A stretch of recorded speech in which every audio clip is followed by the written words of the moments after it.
다들 편하게 하시죠. 식사는 맛있게 하셨어요? 아이가 저쪽 바깥보다는 화면이 좀 좁으니까 앞으로 가까이 많이 의자도 안 드시면 좋을 것 같아요. 시작을 어떻게 할 거예요?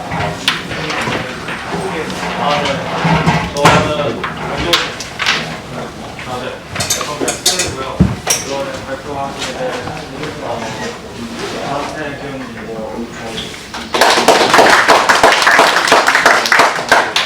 간단하게 소개를 드리면 저는 광고과학 기술을 사업하고 마치고 있고요. 전태균이라고 합니다. 오늘 말씀드릴 주제는 그 전력 가격을 예측하는 데에서 이제 리커런트 유저 토크를 어떻게 모델링해서 썼는지에 대해서 간략하게 소개를 드리겠습니다.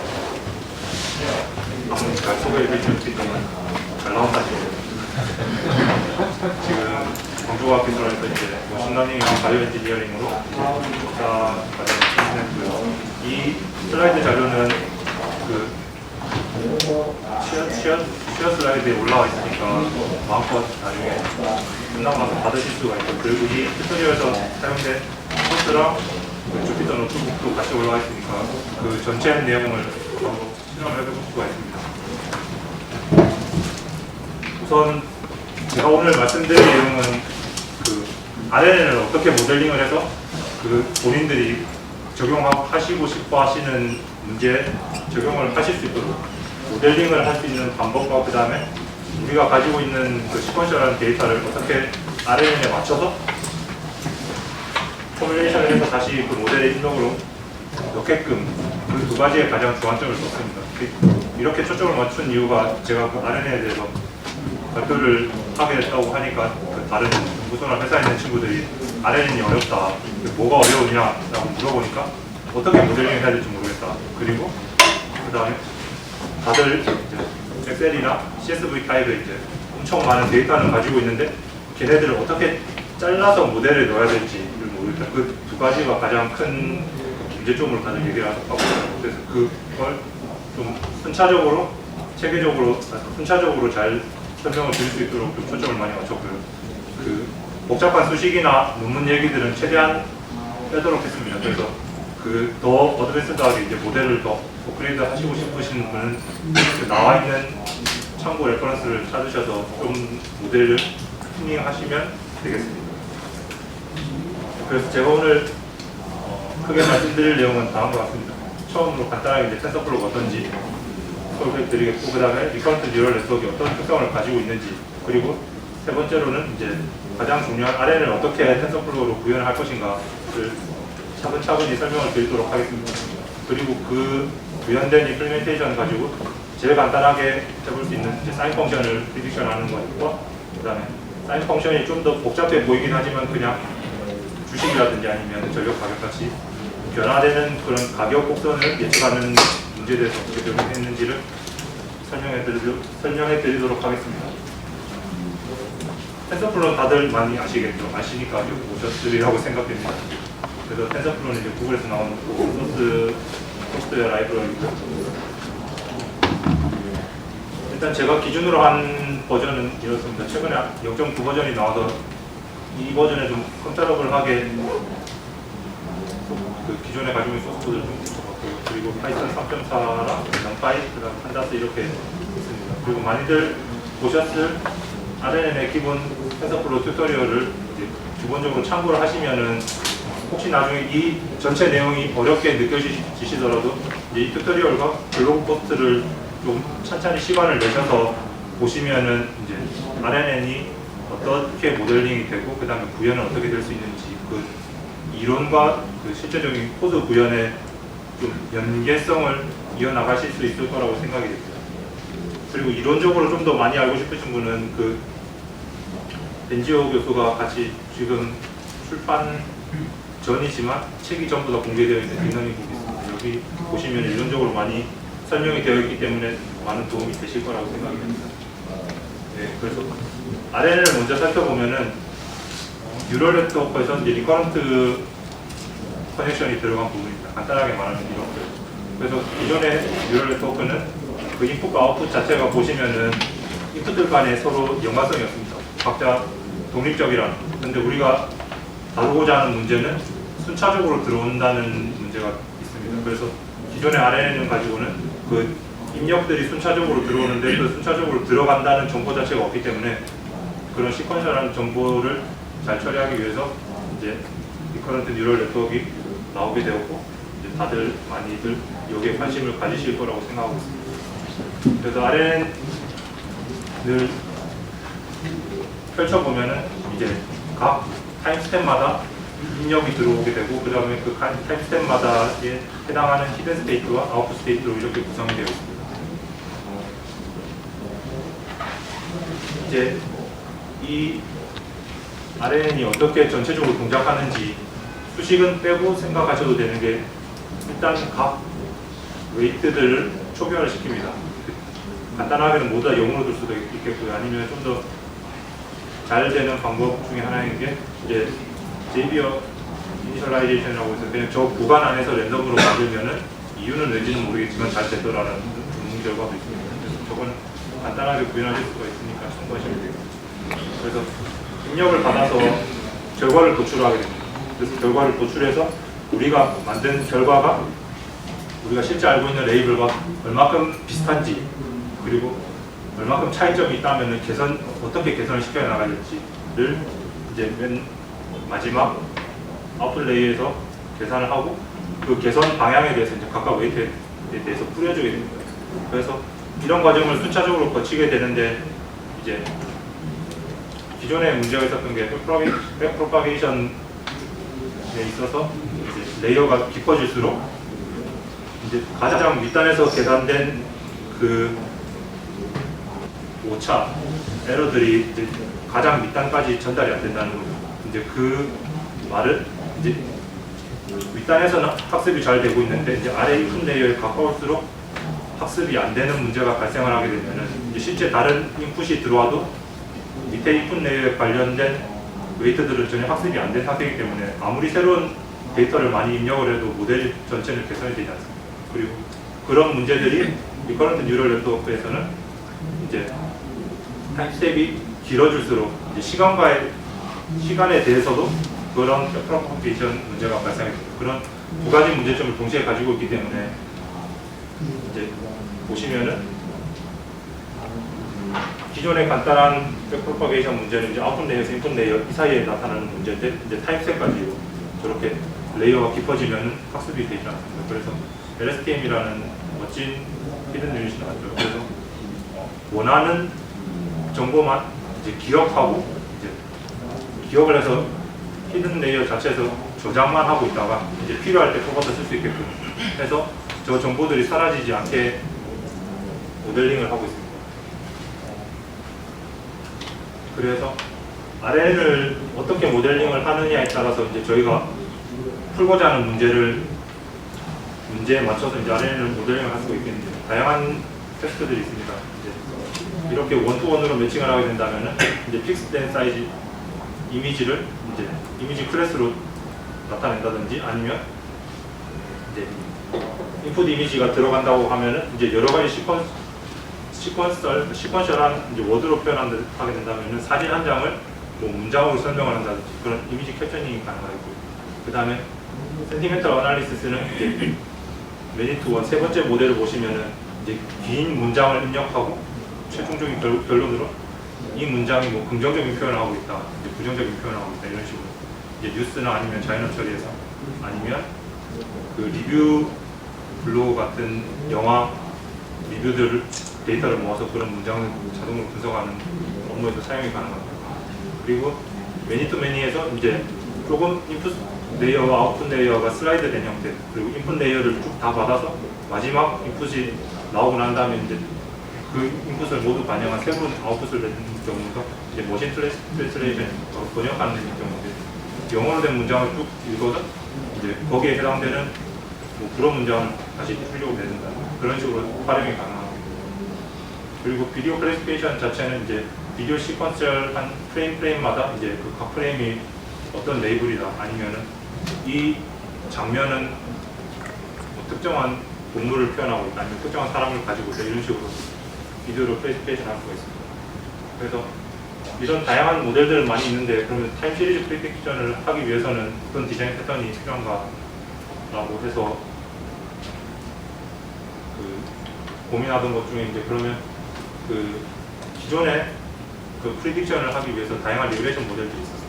여러 가지 X 인풋을 받아서 이제 X 인풋을 피팅하는 X와 Y가 피팅을 해서 하나의 곡선을 만들어주는 리그레이션 모델들이 많이 있었는데, 그 입력 자체를 이제 RNN과 DNN으로 좀 더 복잡하게 하면 그 기존의 리그레이션 자체가 이제 타임 시리즈 인풋을 받아서 바로 처리했던 것을 좀 더 다각화시켜서 이제 RNN을 집어넣어서 좀 더 복잡한 모델을 만들고, 그 다음에 DNN 자체를 소프트맥스로 구현을 해서 이제 프리딕션처럼 구현이 가능하게 됩니다. 여기까지는 상당히 좀 이론적인 부분이라서 별로 관심이 없으실 수도 있겠지만, 일단 그러면은 이건 다 모른다고 치고 우리는 관심 있는 시퀀셜 데이터가 있는 상태입니다. 그러면 그 시퀀셜 데이터를 가지고 어떻게 테스트프로를 가지고 RNN을 구현할 수 있는가에 대해서 이제 설명을 드리겠습니다. 그래서 아까 말씀드렸던 것처럼 이제 RNN 모델을 타임 시리즈 프리딕션에서 어떻게 모델링을 할 건가, 그리고 그 모델링된 내용 자체가 이제 실제 데이터에 적용이 되는가에 대해서 초점을 맞춰서 설명을 드리겠습니다. 기존에 가장 편하게 쓰실 수 있는 프리딕션 모델은 이제 사이키드에서 제공하는 다양한 리그레이션 모델들이 있습니다. 그래서 우리가 이런 X와 Y로 데이터를 만들든지 아니면 기존에 있는 데이터를 불러 쓰셔서 이제 거기에 해당하는 적용하고 싶으신 가우시안 프로세스나 아니면 다양한 리그레이션 모델들을 만들어서 피팅하고 프리딕션만 하면 됩니다. 그래서 이 이후에 만들 RNN 모델이 찾아줍니다. 그래서 찾아주고 이제 각 피팅 라인 점마다 이제 다음 점까지 어떤 신뢰도를 가지고 있는지 그런 식으로 표현해서 예측을 할 수가 있습니다. 그래서 RNN을 구현할 때 아까 보셨던 것처럼 인풋 레이어, 그 다음에 리커런트 레이어, 그 다음에 아웃풋 레이어가 있고요. 그 다음에 그걸로 구성된 RNN에 대해서 어떻게 인풋 데이터를 구성을 할 것인가, 그걸 순차적으로 설명을 드리겠습니다. 우선 우리가 RNN을 모델링을 하니까 RNN의 가장 핵심적인 리커런트 셀 타입이 있죠. 그래서 텐서플로우에는 기본적으로 4가지 타입의 RNN 셀 타입을 제공하고 있습니다.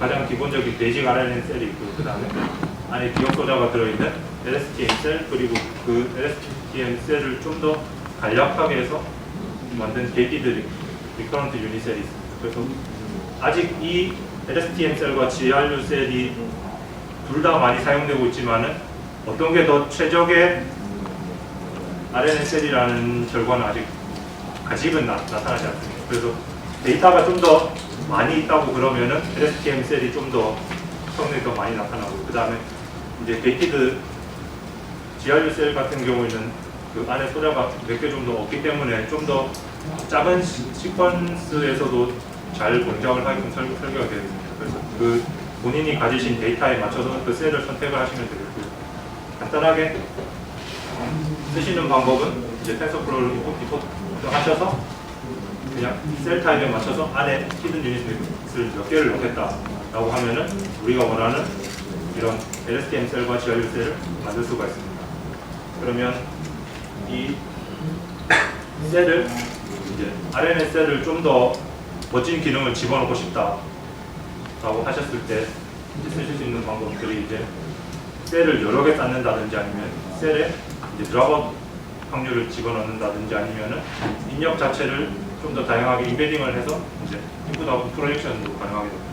근데 이 모든 단계는 성능을 좀 더 올리기 위한 방법이지 굳이 필요한 방법은 아닙니다. 그래서 이 단계는 본인이 나중에 사용을 하실 때 굳이 안 쓰셔도 성능에는 크게 상관이 없습니다. 이제 만약에 95%에서 98%까지 끌어올리고 싶다고 할 때 튜닝 단계도 많이 필요한 부분이지 필수적인 부분이 아니니까 그렇게 깊게 고민 안 하셔도 됩니다.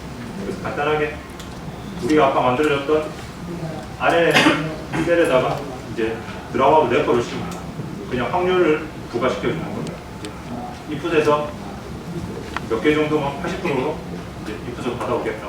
그래서 인풋 아웃풋에 확률을 주어줄 수가 있고, 그 다음에 아니면 우리가 아까 만들었던 RNN 셀에서 이제 뎁스를 줘서 이제 계층으로 쌓을 수가 있습니다. 그러면 딥 RNN이 되겠죠. 그래서 한 개를 쌓던 세 개를 쌓던 이거는 나중에 성능 튜닝에 상관 있는 부분이기 때문에 이제 처음 시작하실 때는 그냥 딥 RNN을 고려 안 하시고 그냥 RNN 셀 하나만 가지고도 하셔도 충분히 성능이 나옵니다. 그리고 이 부분부터 설명을 드릴 게 이제 우리가 가지고 있는 타임 시리즈 데이터를 어떻게 RNN에 맞춰서 넣을까라고 하는 부분입니다. 이게 대부분 많이 혼동들 하시는 게 이걸 어떻게 잘라야 되는가의 부분인데, 자르는 그 데이터를 슬라이싱하는 게 총 3단계로 나눠져 있습니다. 그래서 이 3단계를 좀 단계별로 스텝별로 하시면은 그 RNN 인풋에 딱 맞는 시퀀셜 인풋을 만들 수가 있습니다. 그래서 일단 우리가 한 개의 커다란 시퀀셜 데이터가 있다고 생각하면은 이제 기본적인 학습을 위해서 이렇게 간단하게 세 개로 나눠볼 수가 있습니다. 이제 학습에 필요한 트레이닝 데이터로, 테스트 데이터로 나누고, 그 다음에 트레이닝 데이터는 또 트레이닝 데이터를 또 더 잘 만들기 위해서 트레이닝 데이터와 밸리데이션 데이터를 만들어서 우선 이 트레이닝 데이터를 먼저 학습을 하고, 학습된 모델이 제대로 학습되는지 검증하기 위해서 밸리데이션 셋을 다시 거치게 됩니다. 그리고 거친 최종 학습된 모델에 대해서 테스트 셋에 대해서 프리딕션 해보고, 그 프리딕션 된 값과 이제 실제 테스트 값이 서로 비교를 해서 이 모델이 얼마큼 잘 프리딕션을 하고 있는가를 최종적으로 판단을 하실 수가 있습니다. 그래서 첫 번째 스플릿이 바로 이 우리가 가지고 있는 오리지널 로우 데이터를 이제 트레이닝 데이터, 밸리데이션 데이터, 테스트 데이터 세 가지로 나누는 것입니다.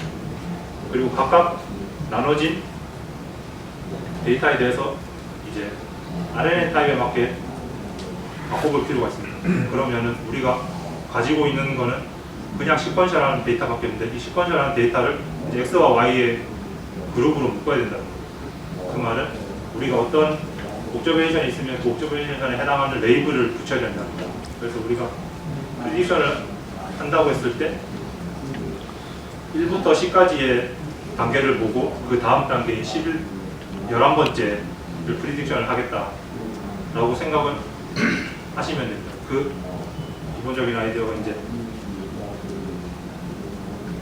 이렇게 만약에 트레이닝 데이터가 10,000개가 있다고 하면은 이제 우리가 가지고 있는 RNN에 가장 먼저 정해줄 이렇게 타임 스텝입니다. 그러면 RNN을 펼쳤을 때 이제 몇 개의 타임 스텝을 이 모델이 지켜보고 예측을 할 것인가를 결정을 해주시는 거죠. 그래서 가장 맨 처음 고르셔야 될 게 이제 타임 스텝을 얼마큼 정하실 것인가. 그러면 여기가 정해짐에 따라서 이제 우리가 실제로 보는 데이터는 10개, 그 다음에 이 10개를 봤을 때 이 모델이 내놔야 하는 정답은 바로 10개, 그 다음 11번째, 이런 식으로 간단하게 데이터 자체를 쪼개서 낼 수가 있습니다. 그러면 1부터 10,000개까지의 시퀀셜이 있다고 그러면은 우리가 만들어낼 수 있는 학습 데이터는 이제 9,990까지. 그래서 간단한 10,000개 시퀀셜만 가지고도 학습 데이터를 거의 10,000개 가깝게끔 만들 수가 있어요. 여기서는 오버랩을 시키느냐, 오버랩을 안 시키느냐에 따라서 상황이 좀 많이 달라질 수가 있는데, 이제 오버랩을 안 시킨다고 그러면은 첫 번째 트레이닝 데이터가 1번부터 10번까지면은 그 다음 트레이닝 데이터는 11번째부터 20번째까지 이런 식으로 아예 오버랩을 안 시킬 수도 있고요. 근데 LSTM이나 GRU셀을 사용을 한다고 쳤을 때는 오버랩을 시켜서 최대한 데이터를 많이 뽑아내는 게 가장 중요합니다. 그래야지 이 오버랩을 안 시킨다고 그러면은 만약에 5번째에서 14번째 사이에 또 중요한 시퀀셜이 있을 수가 있습니다. 그런 건 아예 정보가 처리가 안 되기 때문에 그 기본적인 두 번째 스플릿은 항상 오버랩을 고려해서 이제 X와 Y의 페어로 만들어주는 게 두 번째 스플릿입니다. 그 다음 마지막으로 그럼 스플릿된 그 X와 Y의 페어 자체를 우리 RNN 모델에 맞게 다시 또 쪼개서 인풋 레이어를 집어넣어야 됩니다. 그래서 텐서플로에서 제공하는 이제 스플릿이나 아니면은 스플릿 스퀴즈 같은 메소드를 쓰면은 간단하게 하실 수가 있습니다. 그래서 우리가 방금 만들었던 X와 Y 데이터 중에 첫 번째 데이터를 이제 스플릿 스퀴즈를 하면은 이제 인풋 레이어에 하나하나씩 대응되게끔 하나하나의 독립적인 텐서로 자동적으로 변환을 해주게 됩니다. 그래서 텐서 사이즈는 신경을 안 쓰셔도 되는 게 이제 타임 스택과 이제 데이터 그리고 디멘전만 주면은 알아서 그 인풋 레이어가 타임 스택만큼 생기고 그 타임 스택 사이즈에 맞게끔 우리가 가지고 있는 X 데이터 자체를 이렇게 스플리팅해서 대응되게 맞게끔 그 플레이스 홀더를 제공해주고 플레이스 홀더에 집어넣을 수 있는 데이터로 변화를 해주게 됩니다. 이렇게 크게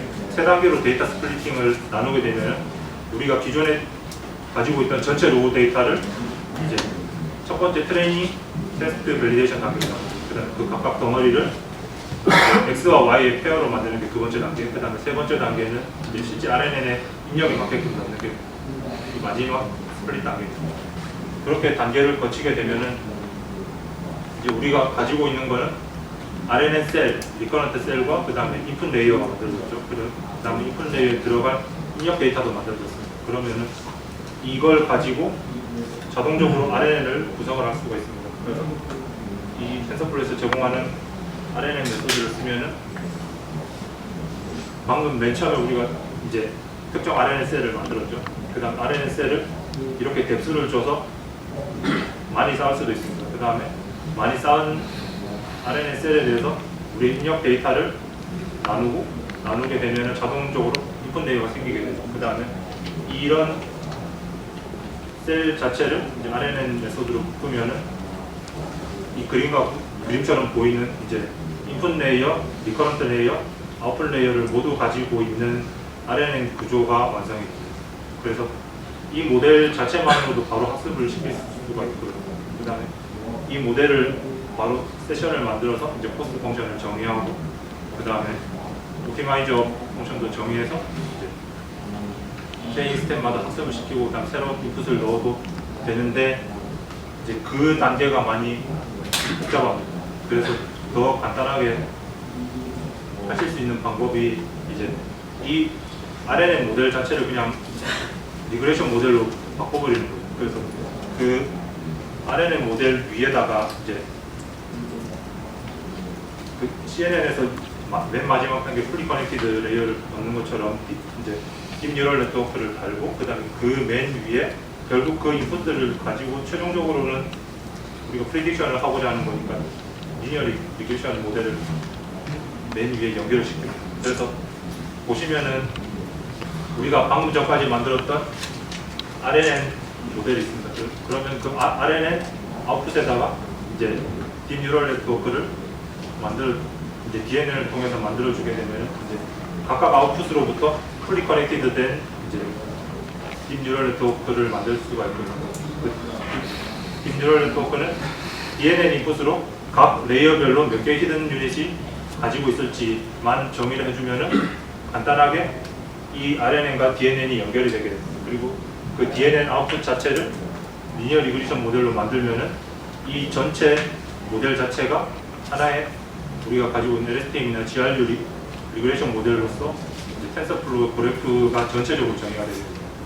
그러면 이렇게 복잡하게 만든 그래프를 그 세션을 열어서 이제 트레이닝 인풋이나 배치 사이즈를 결정하고 막 복잡한 과정을 거쳐야 되는데 그런 걸 최소화할 수 있도록 그 많은 컨트리뷰션들이 있었습니다. 그래서 그걸 잘 보시면은 그 우리가 방금 만들었던 전체 모델, 미그레이션 모델 자체를 모델 펑션으로 집어넣으면 자동적으로 에스티메이터를 만들 수 있는 컨트리뷰션 펑션이 있습니다. 그래서 이걸 쓰시면 미그레이션 모델이 만들어지고 아까 저희가 사이키드에서 썼던 미그레이션 모델과 똑같이 X 트레이닝 데이터 XY를 주고 피팅을 시키고 이제 실제 테스트 데이터에 대해서 프리딕션까지 할 수 있는 이 모든 펑션 안에 그 세션 정의하고 그래프 열고 그 다음에 배치 사이즈 설정을 해서 학습을 시키는 모든 단계가 여기 안에서 자동적으로 되게 됩니다. 그래서 그 뒷단에서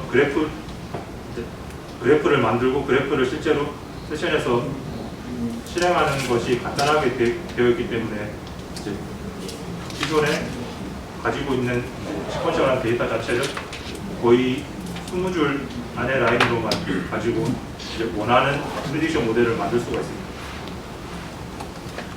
간단하게 사인 펑션을 어떻게 프리딕션 하는지부터 이제 예제를 보여드리면은 소스 자체는 아주 간단합니다. 기본적으로 우리가 사용하는 라이브러리들을 리포팅하게 되겠고요. 그다음에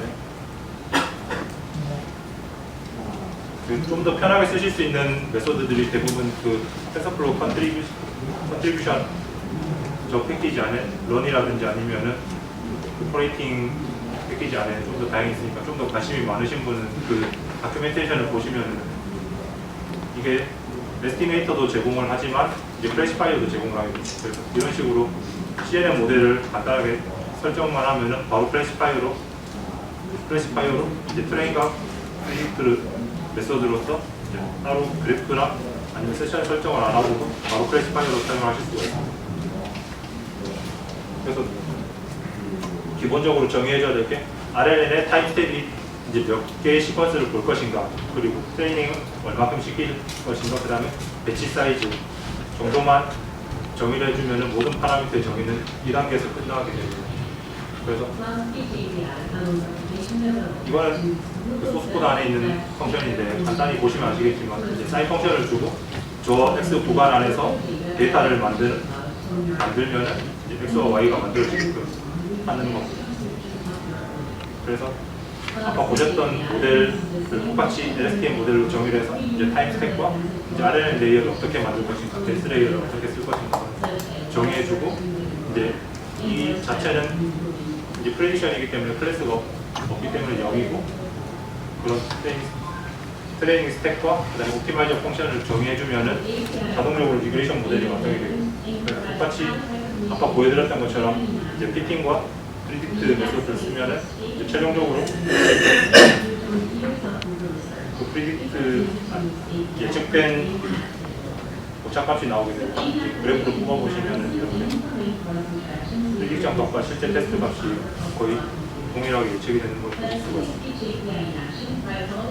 그 다음 문제는 그 사인 펑션과 비슷하긴 하지만 좀 더 복잡한 문제입니다. 이런 다들 어떤 타입이든 아마도 시퀀셜 데이터를 가지고 계실 거라고 생각합니다. 그래서 이제 제가 좀 흥미있게 했던 거는 이제 에너지 시그널인데, 에너지 시그널은 이제 다양하게 나타났습니다. 우리가 전기를 얼마큼 쓰는지, 아니면은 전기 가격이 도대체 얼마나 되는지, 아니면 발전을 얼마큼 하는지 이런 거를 알고 이제 미래에 이런 수치들이 어떻게 바뀔 건지 예측할 수가 있으면은 우리가 돈을 벌 수가 있겠죠. 이거를 간략하게 전기 가격을 했던 이유가 한전에서 우리나라에 1년에 쓰는 전기를 전력 거래소에서 거래되는 한 해의 돈이 400조에 가까이. 그래서 그건 이제 매일매일 전기량에 대한 가격이 달라지기 때문에 이제 이 오차는 1%만 줄인다고 그래도 그 전기 구매하는 단계에서 단가가 낮아지게 되면 어마어마한 금액이 세이브가 됩니다. 전력뿐만 아니라 만약에 뭐 어떤 시스템을 유지하시는 분들이 있어서는 로드 밸런싱 같은 문제도 고려해 보실 수가 있겠고, 자원 분배 문제나 아니면 주식 예측, 그래도 이런 모델들이 많이 사용되고 있습니다. 그래서 어떤 학회에서 재밌는 챌린지를 열었었는데요. 실제 스페인과 포르투갈에서 전력 거래소에서 거래되고 있는 전력 가격을 모두 공개해 줄 테니까 그 1년치 데이터를 보고 그러면 내일 전력 가격이 어떻게 될 건지를 예측해보는 챌린지가 있었어요. 그래서 오늘 내일 가격을 예측해서 업로드를 하면은 당장 내일이 되면은 내일 가격이 실제로 나오겠죠. 그 가격에 매칭을 해서 얼마큼 모델이 잘 동작하는지 그런 일들을 여러분들이 가지고 있는 문제와 비슷하게 아주 히스토리컬하게 많이 쌓여있는 데이터들이 있고요. 그 다음에 매일매일 하나씩 업데이트되는 가격들이 정보들이 있습니다. 그래서 이런 것들을 좀 살펴보시면은 뭔가 연관성이 없어 보이지만 이 가격을 조금 더 들여다보시면은 뭔가 비슷한 패턴이 이제 평일에는 높게 나타나고 주말에는 낮게 나타나고, 근데 그 가격 편차는 뭐 0유로에서 90유로까지 많이 시간대별로 많이 달라지는 걸 보실 수가 있습니다. 그래서 이걸 이제 엑셀로 보시면 친숙하시죠. 이런 테이블을 가지고 아마 다들 이걸 어떻게 분석을 해야 되나라고 고민들이 많이 있으실 거예요. 그래서 타임스텝은 이제 시간 단위로 각 시간별로 이제 전기 가격이 어떻게 달라지는가 이게 문제인데, 좀 사인 펑션이 그냥 복잡해진 거라고만 생각하시면은 간단하게 받아들일 수 있을 것 같습니다. 그래서 아까 말씀드렸던 것처럼 그 전날 그 전력 그릇에서 가격을 이제 비딩을 하게 됩니다. 나는 각 시간대별로 전력을 얼마에 사겠다라고 비딩을 하면 그 가격을 공급이 받게 됩니다. 그래서 이걸 예측을 잘 해야지 싸게 받아와서 비싸게 팔아먹는 이윤을 남겨보게 됩니다.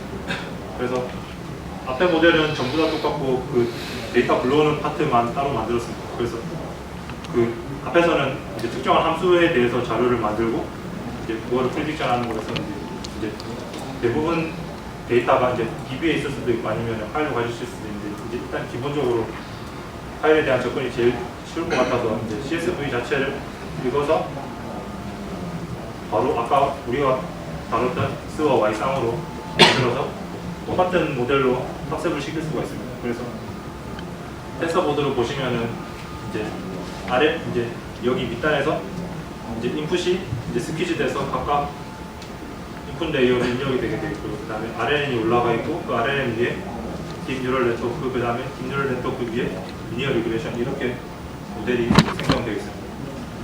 그래서 텐서보드를 열어보시면은 이게 약간 이렇게 돌려보시면 되겠죠. 여기가 입력 단위고 RNN 모델 시퀀셜로 여기서부터 타임스텝별로 올라가서 이제 최종 결과로 나오게 됩니다. 그리고 나오게 된 결과를 아까 말씀드렸던 이제 풀리 커넥티드 뉴럴 네트워크 레이어 두 개로 이제 뭉치게 되고, 그다음에 연결들을 보시면 이제 물음표가 이제 그 텐서 사이즈로 같이 나와 있습니다. 그 자기가 만든 모델이 각 단계별로 정확한 사이즈로 올라가는지를 텐서보드를 통해서 확인을 하실 수가 있고요. 마지막 리그레이션은 이제 웨이트와 바이어스를 통해서 이제 입력과 아웃풋을 가지고 이제 전체 모델을 예측을 할 수가 있습니다. 그래서 로스를 보시면 보통 이터레이션 10만 번 안에는 보통 대부분 모델이 다 끝나게 됩니다. 그래서 이 로스에 대해서는 그 타임스텝을 많이 하면은 좋을 것 같은데 항상 많은 게 좋은 건 아니거든요. 그래서 자기 데이터에 맞게끔 그 타임스텝을 여러 가지를 둬서 이제 모델을 패러럴하게 실험을 해보시는 게 가장 중요하고, 리니어 레그레이션, 최종 리니어 레그레이션 모델 자체에서 이제 바이어스와 이제 웨이트를 보시면은 그 적절한 값으로 수렴을 하시는 걸 볼 수가 있습니다. 그래서 이제 사이킥-론에 나와 있는 다양한 리그레이션 모델들을 가지고 이제 이게 실제 데이터를 예측을 해봤습니다. 그래서 최소 300시간 정도 이제 어떻게 값이 변동될 수 있는가를 예측을 해봤고, 이제 이거는 저희가 간단하게 만들어본 LSTM, CNN, 리니어 리그레이션 모델만 가지고도 이제 아까 600시간 가까이 예측을 해도 거의 모델이 피팅이 잘 됩니다. 그래서 이제 절대치로 이제 실제 값과 이제 저희가 예측한 값이 얼마큼 다른가를 이제 토탈 평가를 해보면 다른 모델들보다 월등하게까지는 안 돼요. 적은 값으로 이제 예측을 잘 하는 걸 보실 수가 있습니다. 이게 최종적으로 그 컴피티션이 끝났을 때 오피셜 랭킹입니다. 지금 다들 보시면 맨 마지막에 그 에러가 나와 있는데 3.4, 2.3 이런 식으로 나와 있습니다. 저희가 만든 거는 아까 2점 몇이었죠. 근데 이게 타임 이제 멀티 호라이즌이라고 이제 하루 뒤, 그다음 이틀 뒤, 3일 뒤, 4일 뒤, 5일 뒤 이런 식으로 여러 계층으로 다 예측을 다르게 해서 그 예측된 값을 또다시 종합해서 평가를 하는 거기 때문에 그래서 지금 현재는 그 강의들 내용은 일단 그 유니모달로 유니모달로 그 가격 정보만 가지고 사용했습니다. 제가 지금 좀 확장하고 있는 모델은 이제 멀티모달로 이제 실제 전력 가격에 영향을 미치는 다른 정보들, 만약 날씨라든지 온도, 그 다음에 실제로 사람들이 전력을 그 시간대에 얼마큼 사용하고 있는지, 아니면 발전을 얼마큼 했는지, 그런 다양한 정보들이 이 가격에 실제로 영향을 미치기 때문에 그런 그 멀티모달 RNN을 지금 계속 연구를 하고 있습니다. 우선 아직 그게 완성이 안 됐기 때문에 그 기본적인 내용만 가지고서 그 우리가 원하고자 하는 데이터에서 이제 부가적인 정보가 없이도 실제적인 시퀀셜 데이터를 예측을 하는데 기본적인 모델들을 만들 수가 있습니다. 그리고 이런 예측에 있어서 실질적인 이슈들은 좀 더 그 예측의 데이터가 가지고 있는 속성에 따라서 더 많이 달라집니다. 데이터 자체가 이제 매스매티컬한 다른 모델들과 같이 퓨전을 할 수가 있는가, 아니면은 그 서로 다른 예측 모델을 다양하게 만들어서 각 예측한 값들끼리 다시 모아서 새로운 예측값을 나타낼 수 있지 않을까, 그런 내용들이 있고, 일단 이제 트레이닝 같은 경우는 이제 트레이닝 RNN 모델을 만들 때 이제 타임스텝을 얼마큼 길게 만들어야 되는가, 아니면은 타임스텝끼리 그 뎁스를 얼마큼 많이 만들어야 되는가, 아니면 어떤 셀을 넣어야 되는가, 아니면은 이게 타임 시리즈도 제가 생각하기에는 종류가 두 가지가 있어요.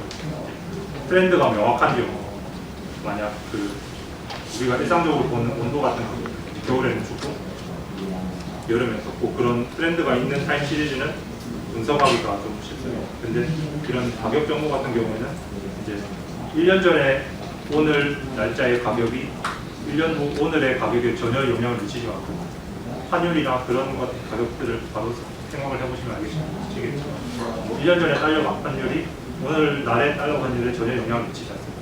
온도 같은 경우는 영향을 많이 미치죠. 그래서 그런 같은 경우에는 그 RNN 시퀀셜 전체를 동일하게 보는 게 아니라 이제 가장 최근에 있었던 시퀀셜을 좀 더 다르게 서머라이즈 할 필요가 있습니다. 그래서 과거에 길게 누적된 정보를 따로 CNN으로 그 서머리를 한 다음에 그다음 RNN 모델을 같이 붙이는 멀티 모델, 그런 모델이 요즘엔 좀 많이 적용되고 있고, 그런 것들은 지금 논문이 계속 아이디어로서 나오고 있기 때문에 이제 좀 더 심화적으로 개발을 하실 분들은 그런 시퀀셜 자체를 그냥 하나의 1차원 디멘션으로 보지 마시고, 그 중요한 기간이나 데이터 속성에 따라서 시퀀셜 자체에 맞는 모델을 설계를 하시면은 더 나은 예측 결과를 가지실 수가 있을 겁니다. 어떻게 발표는 여기까지. 내용이 잘 전달이 됐을지 모르겠지만 혹시 궁금하신 질문 있으시면 편하게 해주세요. CT나 그 1차원 데이터, 테스트 데이터에 대해서 테스트 데이터가 엄청 먼저 거의 정확하게 1차원이라는 저게 가격 정보 같은 경우에는 그 제가 아까도 말씀드렸던 게 보통은 머신러닝에서 뭐 트레이닝, 밸리데이션, 테스트 데이터의 비율 자체를 8대 1대1로 준다든가 6대 2대 2로 준다든가 그런 특정한 비율들이 있는데, 이런 거 같은 경우에는 트레이닝에 대한 비율을 엄청 높일 필요가 있어요. 거의 95% 가까이 모든 바로 어제 날짜까지의 모든 데이터를 트레이닝으로 모두 쓰고, 그다음에 밸리데이션을 간단하게 거치고 바로 내일이나 우리가 원하는 예측하고자 하는 그 미래까지만 테스트 데이터로 두고 모델을 설계를 해야 되기 때문에 트레이닝 데이터 자체에 대한 비율이 많아서 테스트 자체를 성능이 잘 나오고, 그리고 데이터 디멘션이 하면은 저렇게까지 크게 잘 되고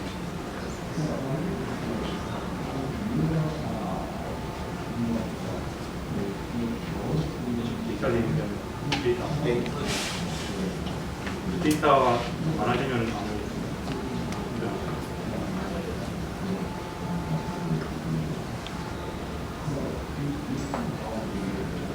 타이밍도 파라미터 설정 타이밍 스텝 파라미터 설정 어떻게 하세요? 저는 윈도우를 일단, 갖고 하시는 건가요? 그냥 찍어가시는 거예요? 일단 여러 개를 해보고 지금 그러니까 그걸 지정하시는 게 근거가 있는 건지 아니면 무작위를 해보고 가장 잘 나오는 값을 이거는 예제로 보여드리기 위해서 간단하게 이제 네. 그 실제로 제가 이거 가격을 했을 때는 그 이게 타임 시리즈이긴 하지만 그 인간의 라이프 사이클과 같이 연관이 있거든요. 그래서 그 달력을 생각하시면 아시겠지만 달력에 해당되는 달력을 이제 1차원으로 펼치면 이제 타임 시퀀스인데 이거를 다시 2차원으로 보면 안에는 뭐 비슷하죠. 그래서 그것과 마찬가지로 그 적어도 한 달 아니면은 3주 정도로 해서 그 날짜에 해당하는 거를 실제 타임 스텝으로 실제 모델에서 그렇게 사용했습니다.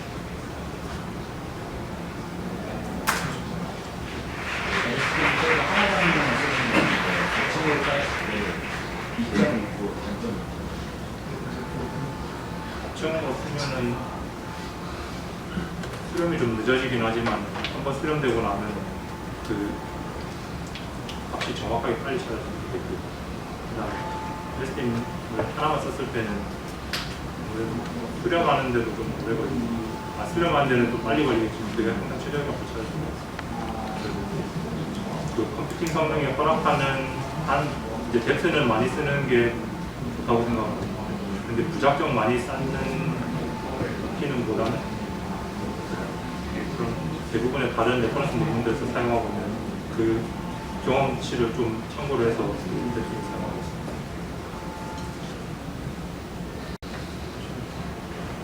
그 LSTM에서 나온 히든 액티베이션을 DNA에 다시 넣어서 리니어 이루어졌잖아요. 근데 그냥 LSTM에서 매 스텝마다 예측을 하면서 그냥 그거를 LSTM 스퀘어로 하는 방식으로 DNA는 한 번 더 쌓는 이유로 나오죠.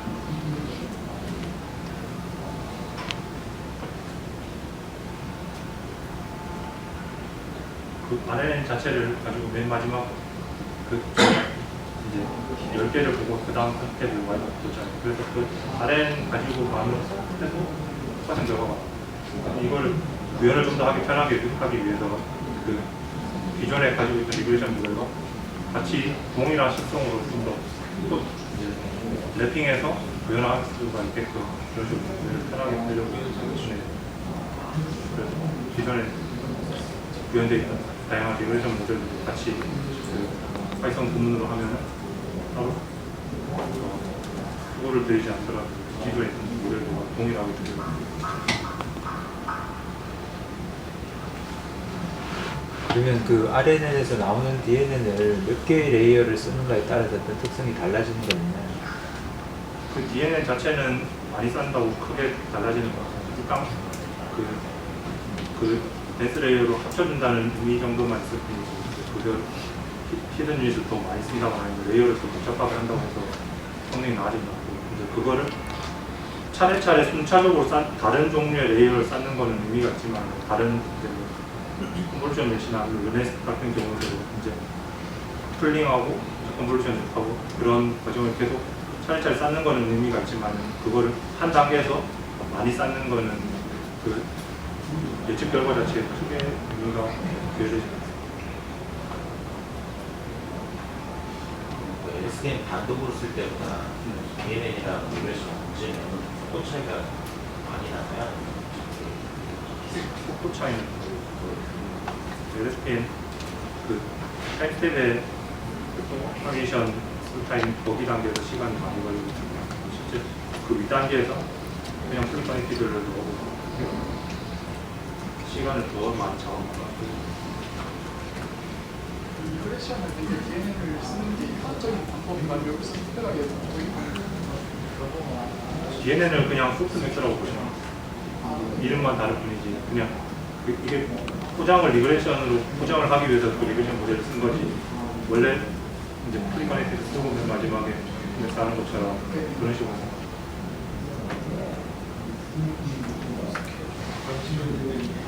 그 LSTM을 쓰는 이유 중에 하나가 배역을 트레이닝 데이터를 넣을 수가 있어서 주로 쓰는 거잖아요. 근데 이렇게 LSTM에서 나온 액티베이션을 다시 만약에 DNN에 넣게 되면 DNN의 그 아키텍처 구조가 픽스드 되어 있잖아요. 그러면 만약 다른 길이 데이터를 넣게 되면은 그 모델이 변적하죠. 이 가변 길이는 지금 몰라. 일단 트레이닝 스텝이 딱 첫이는 천에 정해져 있다고 가정해서 이렇게 제가 다룬 가족 데이터 자체가 자연어라든지 아니면 이미지, 그 이미지를 표현하는 캡션 이런 것과 좀 다른 특성이기 때문에 고정된 길이만 데이터가 지금 공개했다고 하지만 그 구현상의 이슈를 제외하고 그런 일반적으로 그냥 LSTM에서 나오는 걔네가 그냥 바로 소프트웨어에서 리그레이션 그런 거랑 지금 DNN이 얹어져 있고 리그레이션 써서 나오는 아웃풋이랑 그거랑 정확도가 두 개의 차이가 많이 나요. 그 DNN을 얹어주는 게 좀 더 성능 자체가 안정화된다고 그런 좋은 글씨 차이가 많이 그 마지막 부분은 이제 멀티 모달하는 네.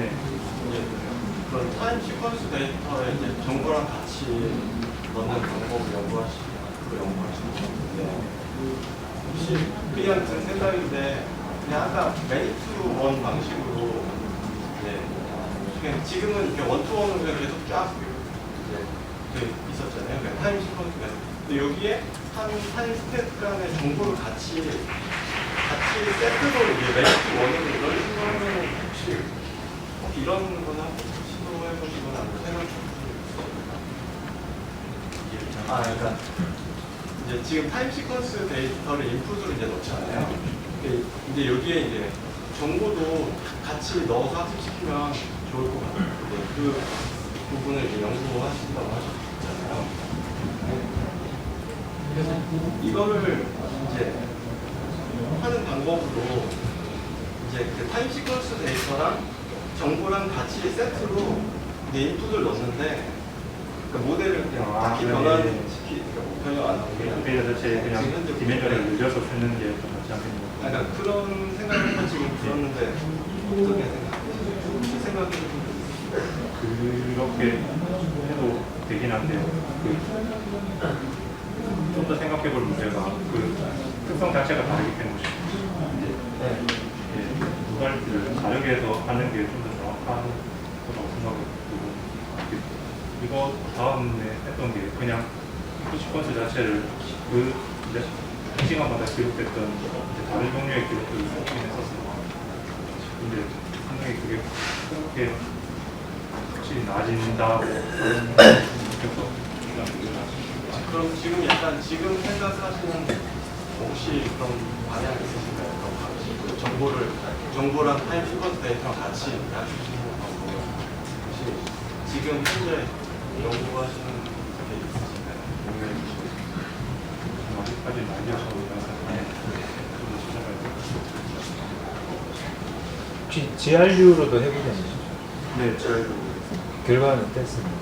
LSTM이 좀 더 잘 나왔고요. 시퀀스를 아예 줄여가지고 한 달 아니면은 6개월 그런 식으로 데이터를 소폭을 줄였을 때는 좀 비슷하게 성능이 나왔어요. 데이터가 일단 많이 있다고 가정했을 때는 LSTM이 좀 더 잘 나왔어요. 데이터를 오버랩해서 LSTM에 넣는 방법을 네. 데이터를 오버랩 했을 경우에 불필요한 데이터가 같이 오버랩되는 데이터가 많으면 많아서 LSTM에서 DNN의 성능을 좋아지는데 불필요한 데이터가 좀 먼저 안 좋은 경우의 데이터 같은 거 제거하는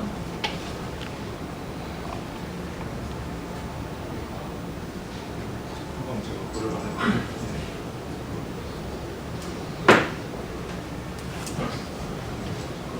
그러니까 제가 시퀀스 자체에서 안 제가 좋다고 질문을 잘못했는 거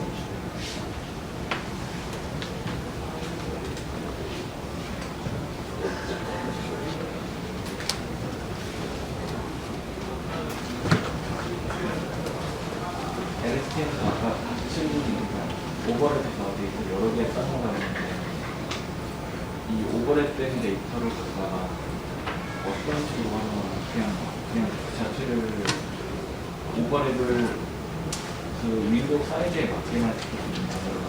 윈도우 사이즈를 변화하면서 운동 사이즈를 변형한다고 그러면 아까 가변 길이 게임으로 모델을 바꿔요. 제가 생각했던 거 이게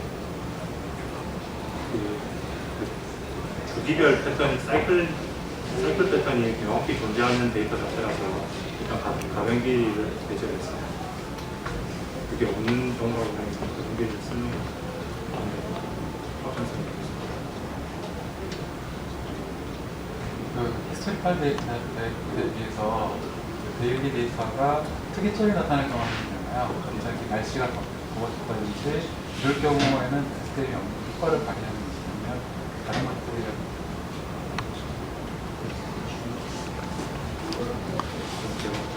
섹션별로 데이터 전체를 네. 그 섹셔닝에서 파악을 했어야 되는데 아직 그까지 전체 시퀀스에 대해서 다 모니터링을 하고 부족한 거 생각하고 있습니다.